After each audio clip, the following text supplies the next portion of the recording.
Partnerem odcinka jest sklep militaria.pl z usługą InPost23. Szczegóły w opisie. Jedną z najbardziej oryginalnych pozostałości po niemieckich okupantach w Krakowie jest specjalna dzielnica wybudowana przez nich na terenie Krowodrzy. W przeciwieństwie do niemal wszystkich innych, zdecydowanie dramatycznych symboli II wojny światowej, ta wymieniona przed chwilą zdołała bez przeszkód wpisać się w krajobraz miasta. Jak wyglądały okoliczności powstania tego miejsca? Zapraszamy na kolejny odcinek.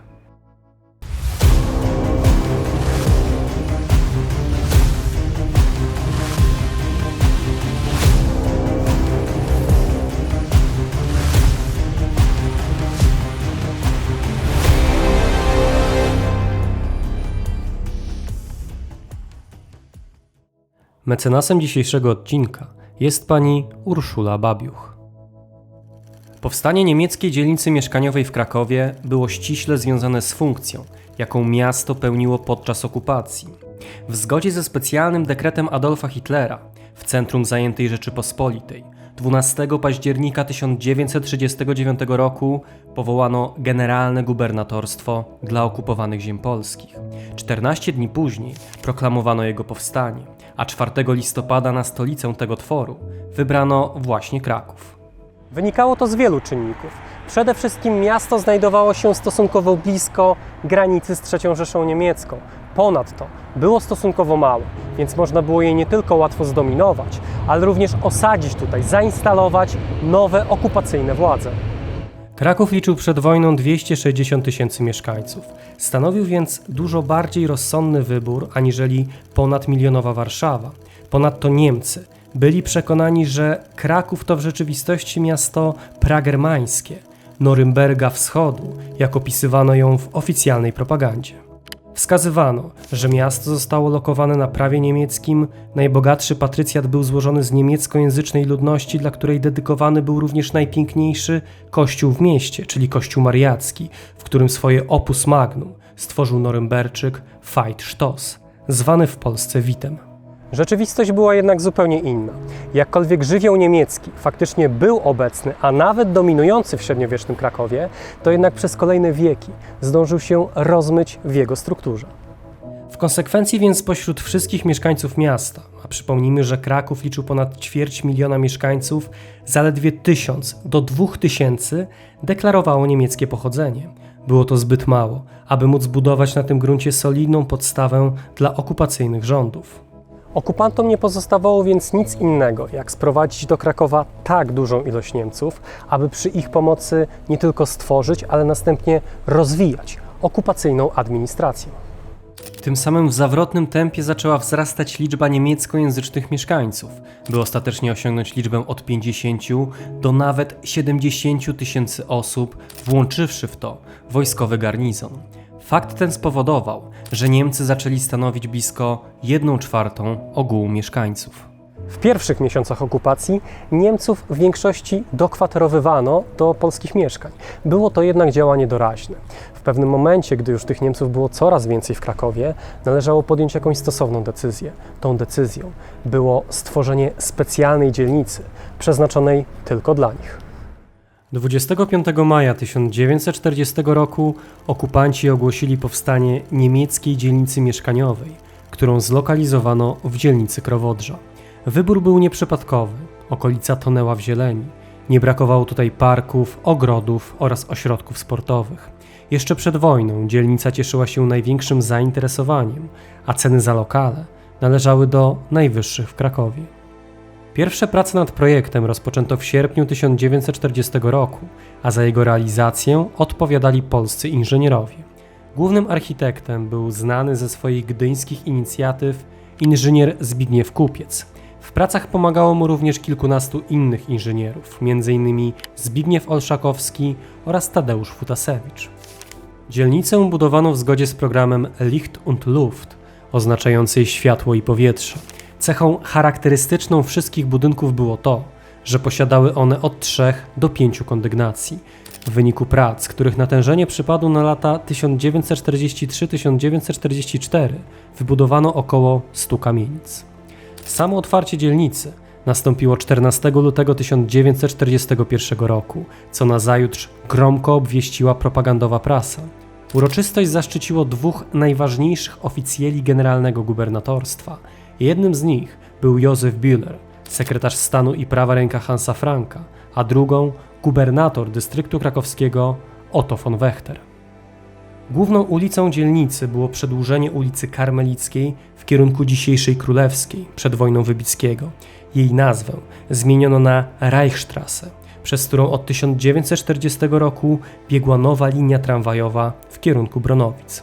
Głównym założeniem niemieckiej inwestycji było to, aby architektura dzielnicy wpisywała się w koncepcję tzw. Heimatstylu, czyli stylu ojczyźnianego, nawiązującego do tradycyjnego stylu niemieckiego. Miało to oczywiście podkreślić wspomnianą przeze mnie wcześniej domniemaną praniemieckość Krakowa.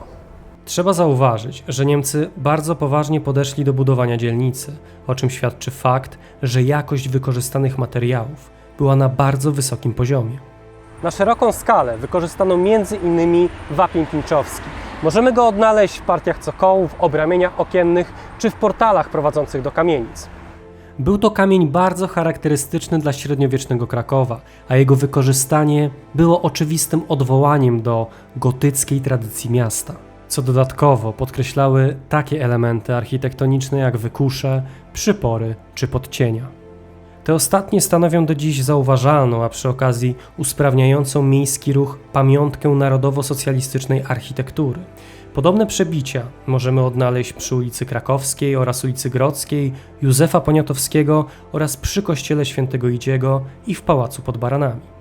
Warto jednak zauważyć, że pierwsze z nich zostały wykonane w oparciu o projekt Stanisława Tomkowicza z 1909 roku, co pokazuje, że z podobnym zamiarem noszono się już od kilkudziesięciu lat.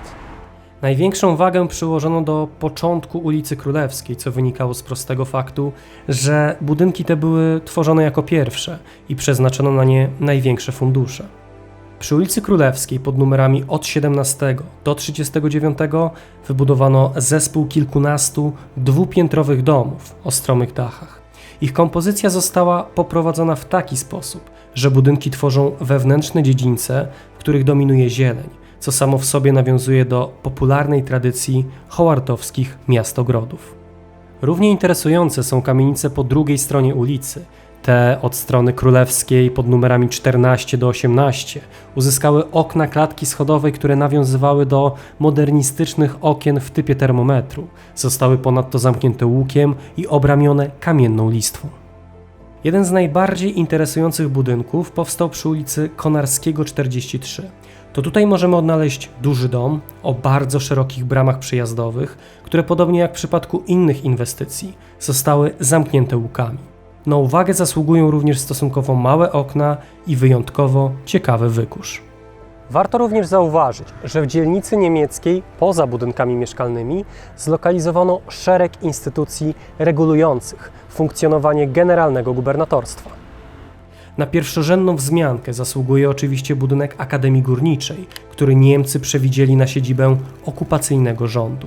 Ponadto w najbliższym sąsiedztwie znajdował się Wydział Wyżywienia i Rolnictwa przy ulicy Józefitów oraz Wydział Budownictwa przy Placu Inwalidów 4. Ponadto zajęto ośrodki sportowe. Na boiskach, na których dotychczas mecze rozgrywały krakowskie kluby, nie można było już odnaleźć zawodników w barwach Wisły, Krakowi, Jutrzenki czy Maccabi. W ich miejsce pojawiły się zaś takie zespoły jak Luftwaffe czy Gestapo Krakau. W bezpośrednim sąsiedztwie niemieckiej dzielnicy mieszkaniowej znalazł się również symbol okupacyjnego terroru i policyjnej władzy Niemców, czyli siedziba Gestapo przy ulicy Pomorskiej.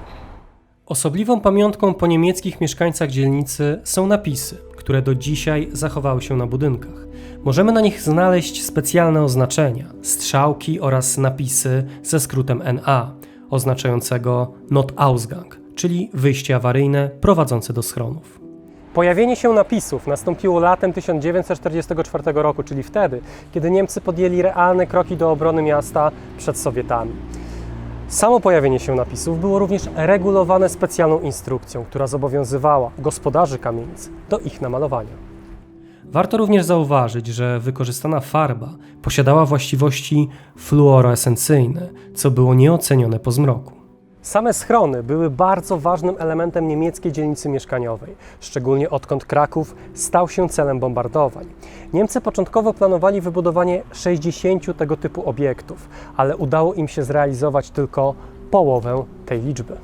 Schrony umiejscowione w piwnicach z betonowym stropem określano mianem Luftschutzkeller. Dzisiaj zostały one zaadaptowane na zwykłe schowki.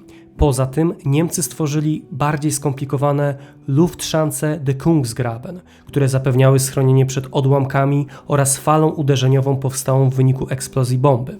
Spośród nich na szczególną uwagę zasługuje zachowany do dzisiaj schron zlokalizowany na terenie Parku Krakowskiego. Dokładnie za przystankiem autobusowym znajduje się wejście do tego schronu. Jeszcze do niedawna można je było zwiedzać, a opiekę nad nim sprawowało Stowarzyszenie Miłośników Historii Ravelin. Członkowie stowarzyszenia nie tylko oczyścili schron, ale również przeprowadzili fenomenalną rekonstrukcję jego wnętrz, za sprawą czego można było poznać nie tylko historię tego miejsca, ale również zobaczyć wyposażenie, jakie znajdowało się w takich schronach. Podczas remontu parku dostęp do schronu był bardzo utrudniony, ale nie dla bezdomnych, którzy uczynili w jego wnętrzu legowisko. Niestety wszystkie dokonania, wszystkie starania, cała praca członków Stowarzyszenia Ravelin została po prostu zaprzepaszczona. Kolejną pamiątką po niemieckich mieszkańcach jest litera V namalowana na fasadzie jednej z kamienic. Niemcy takie symbole malowali nie tylko na kamienicach, ale również umieszczali je na plakatach, a nawet płycie krakowskiego rynku. Jakkolwiek symbol ten jest niezwykle uniwersalny, a jego historia sięga czasów antycznych, stał się przedmiotem rywalizacji między aliantami a Niemcami. Jego popularyzację zawdzięczamy w głównej mierze premierowi Wielkiej Brytanii Winstonowi Churchillowi, który używał go od czasów bitwy o Anglię w 1940 roku do w zasadzie ostatnich miesięcy wojny. Sam symbol, ze względu na swoją nośność, zwrócił uwagę ministra Józefa Goebbelsa, który postanowił go podkraść i zaadaptować do własnych działań. Temu propagandowemu symbolowi bardzo często towarzyszyła maksyma o treści Deutschland siegt an allen Fronten, co znaczyło Niemcy wygrywają na wszystkich frontach. Sam napis stanowił zresztą idealną przestrzeń do akcji małego sabotażu. Wystarczyło bowiem zamienić w słowie siegt literę S na L, aby otrzymać napis Niemcy leżą na wszystkich frontach. Dzisiaj V.K. ginie pośród rozmaitych współczesnych bazgrołów. Bez wątpienia jednak, abstrahując od negatywnych konotacji związanych z niemiecką okupacją, stanowi nieodłączny element historii Krakowa i moim zdaniem powinna znajdować się pod stosowną opieką. Podsumowując, Kraków był jedynym miastem w granicach generalnego gubernatorstwa, w którym Niemcy wybudowali kompletną dzielnicę mieszkaniową, przeznaczoną tylko dla nich.